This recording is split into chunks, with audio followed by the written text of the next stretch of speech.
We've got the Toyota RAV4 Prime and the Volkswagen ID.4 in our comparison today. Some of you might be thinking this is an odd comparison, a plug-in hybrid versus a full EV, but when we go through it, they're actually pretty close.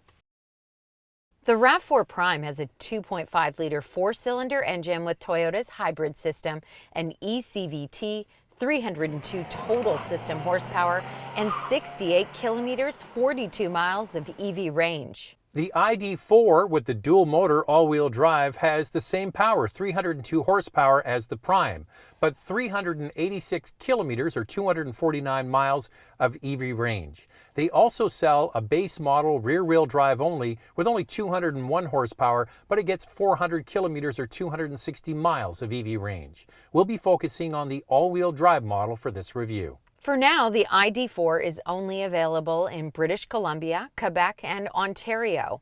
After ID.4 production begins at the Chattanooga, Tennessee plant this fall, the ID.4 will be available nationwide.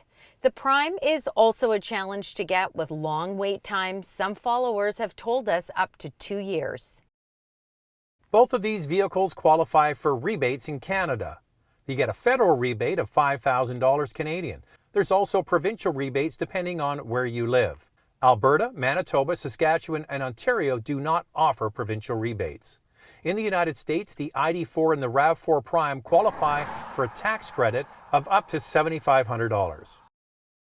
The RAV4 Prime comes standard with a 6.6 kilowatt onboard charger in Canada. In the US, you get a 3.3 kilowatt charger, but a 6.6 kilowatt charger is available in a package. With a 3.3 kilowatt charger and a 120 volt outlet, your charging time is 12 hours, and with a 240 volt outlet, it's 4.5 hours. With the 6.6 kilowatt charger and a 240 volt outlet, your charging time is just 2.5 hours. All ID.4 vehicles come equipped with a 3-year unlimited charging session at any Electrified Canada DC fast charging station. Unfortunately, this is not offered in the United States. You get 2 years of free scheduled maintenance up to 20,000 miles. You can charge the ID.4 on a DC fast charger 5% to 80% in an estimated 38 minutes. That means a 10-minute charge can add almost 100 kilometers of range. While at home, it can take as little as 7.5 hours to reach full charge on a level 2 charger. Natural Resources Canada states the Prime will have an annual cost of $833 Canadian and the ID.4 $675 Canadian. Estimated annual fuel cost is based on a combined rating, a driving distance of 20,000 kilometers, and a forecast price of $1 per liter for regular gasoline, or 15 cents per kilowatt hour for electricity. The annual fuel cost of the Prime reflects a mix of electric mode and gas-only operation. This total will change depending on where you live, the temperature outside, and the price of gasoline.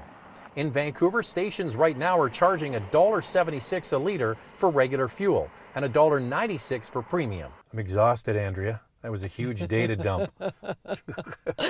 It's a lot of information, isn't it, to take in, whether it's EV rebates, charging times, or even what the annual cost of these things are. Yeah, and the annual cost thing is really dependent on where you live. I mean, Yeah. fuel changes from one part of the country to the other, and electricity varies wildly as well. Hey, listen, if you have the RAV4 Prime, I was just doing all of this with my mom who ordered the Tucson PHEV, and she doesn't have to put a 240 volt outlet in her garage. She can use 120 volt. But if you get an EV, you've got to upgrade to that level 2 charger. And then some people have range anxiety still, and they worry about charging on the road. Of course, we know that Tesla has the infrastructure in place. I heard from a follower, he got stuck actually. He had an ID.4. Nothing wrong with the ID.4, but he went to a few charging stations on the road and they were broken. Oh. He ended up losing range and had to call for someone to pick him up. Yeah. The RAV4 Prime has a smooth and quiet cabin when in pure EV mode, and only the electric motors are used while enough battery remains. There are two other modes to choose from: hybrid, which uses both the electric motors and gas engine in tandem, and finally a charging mode where the gasoline engine is used to power the vehicle as well as charge the battery. This is where we find the engine gets a little bit louder in the RAV4. Volkswagen certainly calibrated the ID.4 to drive more like a conventional gasoline model. Getting people out of an internal combustion engine and into an electric vehicle will be seamless with the ID.4. It does have the ability to adjust the regen braking by selecting that mode on the shifter. However, this isn't full one-pedal driving. It does produce more regen braking, but it isn't as assertive as other models, say like a Tesla Model Y. Also, when you come to a full stop, the vehicle will continue to creep forward as it would with a regular gasoline car. The RAV4 Prime has a unique front end with a painted grille, a sculpted front grille spoiler, and chrome roof rails, giving this SUV a sporty and rugged design. Standard features include 18-inch wheels, a temporary spare tire, LED headlights, and LED taillights. The top XSE model is available with a two-tone paint option, vertical LED accent lights, a moonroof, and 19-inch wheels.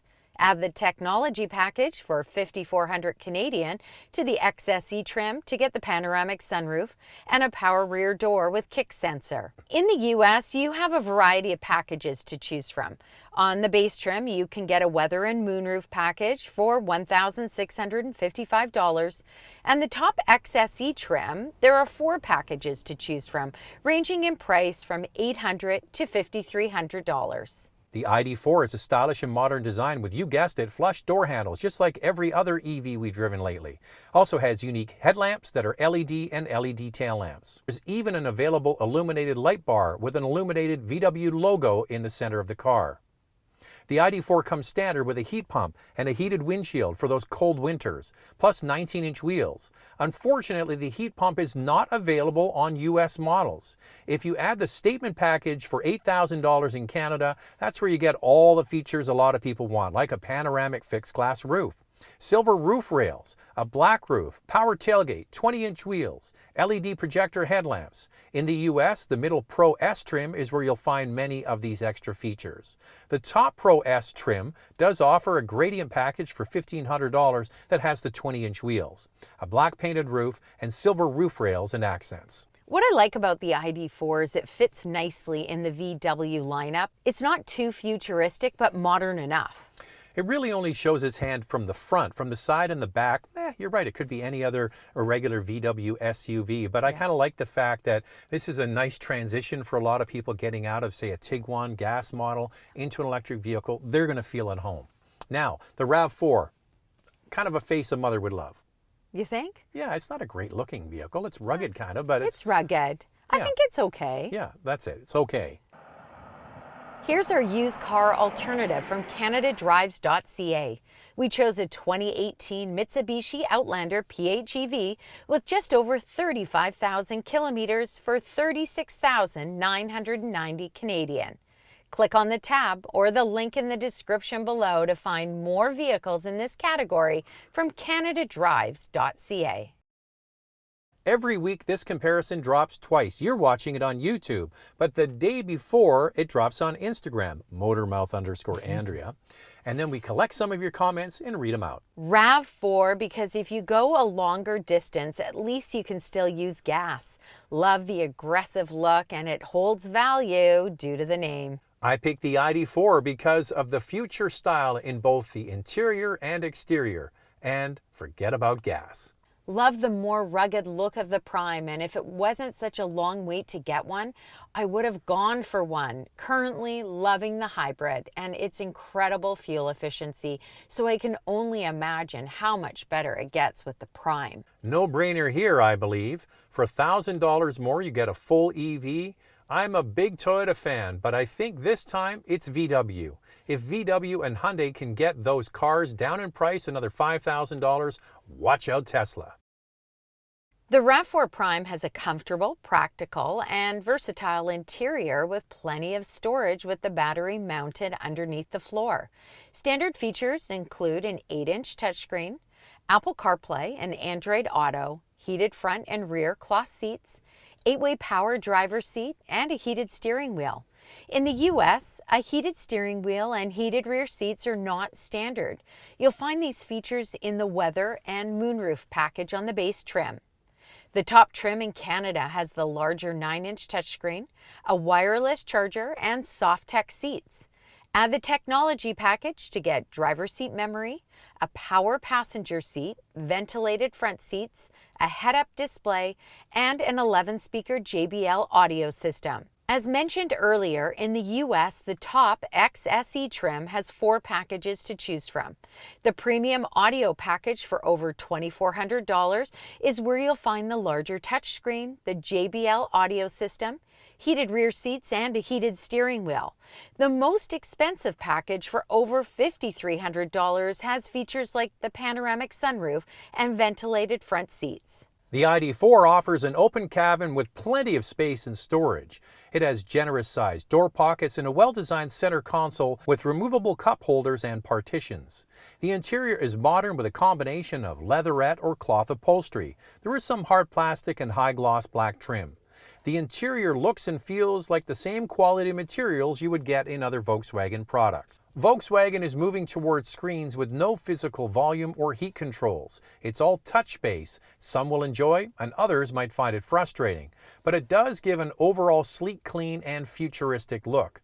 We found the infotainment system to be intuitive to use and responsive on our test model. The ID.4 comes standard with a 10-inch touchscreen and a 5.3-inch digital gauge cluster, wireless Apple Carplay and Android Auto, and a wireless charger. You also get heated front seats and a heated steering wheel. If you add the statement package, as we mentioned, it's $8,000. That's where you get the larger 12-inch touchscreen, leatherette instead of cloth, power front seats with a memory function, massaging seats, and interior ambient lighting. In the US, the middle trim gets these extra features. Well, the RAV4 Prime gets heated rear seats and ventilated front seats, which is not a feature in the ID.4. I would hope that as we go into the 2023 model year, so the ones that are going to be built in Chattanooga come this fall, they might add that in there as a package, because it seems to be something that is really missing, especially for northern climates. But so that capacitive sort of swipe feature you have for the infotainment screen on the ID.4, it's one of those things you just go, why can't you just give us a volume knob? They didn't. And you could look at the RAV4 Prime with its Clunky, kind of dated interior. Kind of, it is dated. And say, hey, a throwback to 1999 again with the big knobs and buttons. But then at the same time, they kind of work and make your life quite easy. Both have a practical interior. Both are spacious and comfortable. I think it really comes down to what you like. Obviously, the ID.4 is more modern. Did you say space? The RAV4 Prime is an inch longer than the ID.4. They both offer about the same front and rear legroom, but the Prime wins in cargo capacity. Behind the second row, it gets an extra 7.3 cubic feet, and overall cargo capacity an extra 5.6 cubic feet.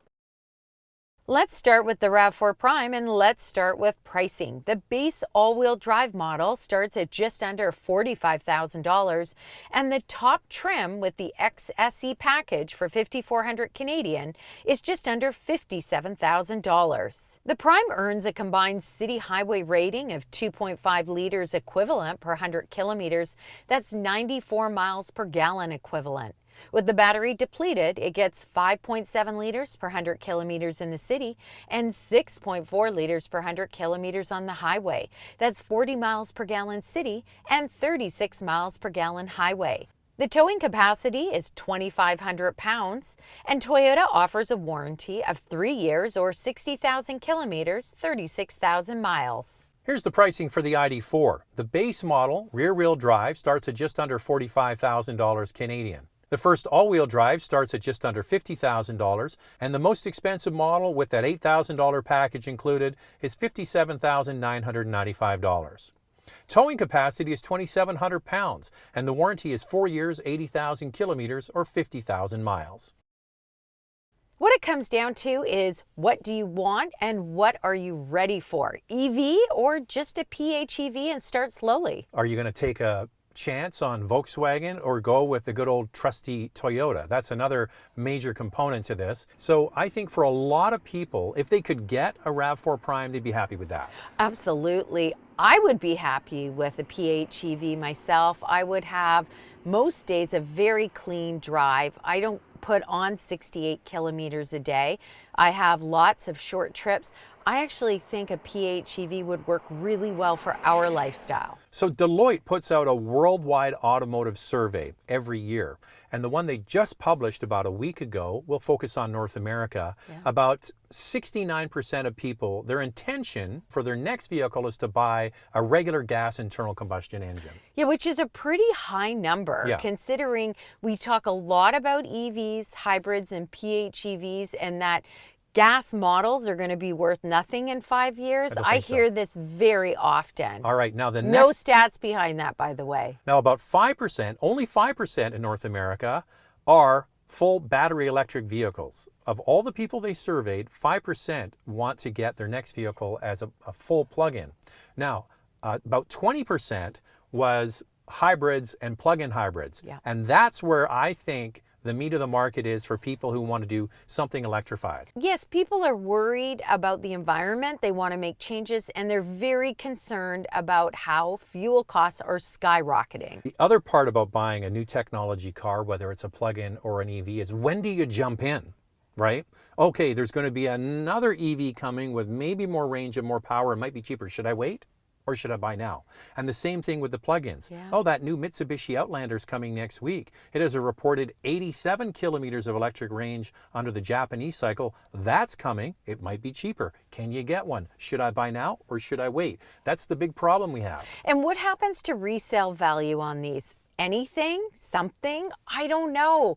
Will you buy a vehicle that comes in that's cheaper? Let's say a Chinese vehicle, it comes in, it costs less, it offers more range. What happens to the existing vehicles? What happens when Volkswagen produces an ID.4 with more range? So type below, let us know where you are in this, because we use this Deloitte survey and you see every year they come out with it, you see sort of trends taking place. We'll see if next year more people are interested in full battery electric vehicles. So type below, let us know what you think. And while you're at it, go over to Instagram and follow Andrea. It's Motormouth_Andrea. What else do they have to do? Well, you got to subscribe, hit that bell so you'll be notified when all of our videos drop. And when will we see them? We'll see you next week.